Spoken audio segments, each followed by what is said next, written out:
오늘 아침 묵상할 하나님의 말씀은 에스라 8장 1절에서 20절까지 말씀입니다.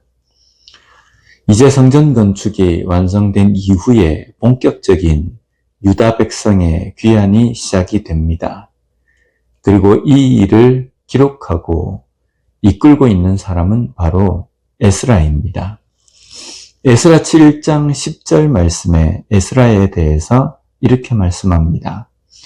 에스라가 여호와의 율법을 연구하여 준행하며 율례와 규례를 이스라엘에게 가르치기로 결심하였더라.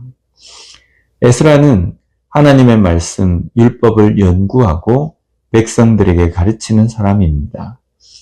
그런데 에스라에 대해서 그냥 연구하고 가르치는 사람이라고 말씀하신 것이 아니라 준행하며 라고 말씀합니다. 하나님의 말씀을 연구하고 가르치는 것은 준행하기 위함입니다.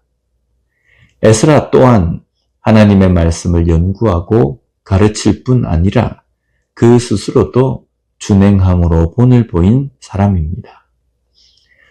어떤 사람이 잘 가르치는 사람입니까? 가르치는 대로 그렇게 사는 사람입니다.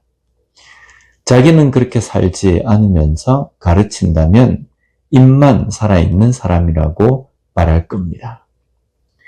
우리 그리스도인은 배우는 사람임과 동시에 가르치는 사람입니다. 그러기에 우리는 우리가 배운 하나님의 말씀대로 순종하며 사는 삶이 되어야 합니다. 순종으로 세상 가운데 하나님의 말씀, 복음을 잘 가르치는 그리스도인이 되었으면 좋겠습니다. 성전 재건은 단순한 건물을 다시 짓는 것이 아니라 무너진 신앙의 회복입니다. 예루살렘의 무너진 성전을 다시 재건한 것은 유다 백성들의 신앙의 회복을 의미합니다. 그런데 신앙의 회복을 위해서 에스라는 유다 백성들에게 하나님의 말씀을 가르쳤습니다. 그리고 그 말씀대로 순종하는 삶을 살도록 합니다. 이것이 진정한 신앙의 회복입니다. 그런 회복의 삶을 사는 우리가 되었으면 좋겠습니다. 오늘 본문에 들어와서 에스라를 지도자로 바벨론의 포로로 잡혀간 유다 백성들의 귀환이 이루어집니다. 오늘 본문 8장은 2차 포로 귀환의 내용입니다. 총 3차례 포로 귀환이 진행이 되는데 1차 때에는 스룹바벨, 예수아를 지도자로 귀환이 이루어졌고 오늘 에스라를 중심으로 이루어진 포로 귀환은 두 번째입니다. 오늘 본문 15절 말씀을 보면 내가 무리를 아하와로 흐르는 강가에 모으고 거기서 3일 동안 장막에 머물며 백성과 제사장들을 살핀즉 그 중에 레위 자손이 한 사람도 없는지라. 함께 귀환할 무리 중에 레위 자손이 한 사람도 없습니다.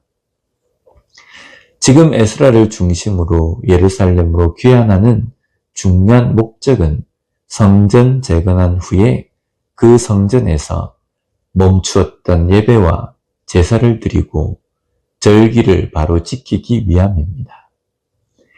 여기에 레위 사람은 반드시 필요합니다.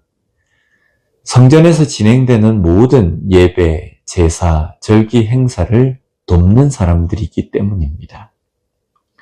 포로로 오랫동안 있다가 온 상황이기 때문에 대충 해도 되지 않을까 하고 생각할 수 있습니다. 그러나 유다 백성들이 멸망하게 된 것도 말씀에 대한 불순종입니다.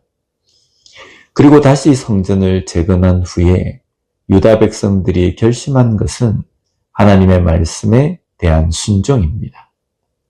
그렇다면 이제 성전에서 드려진 예배, 제사는 분명 하나님의 명령하신 방식대로 드려져야 합니다. 이것이 순종이고 진정한 영적 회복입니다.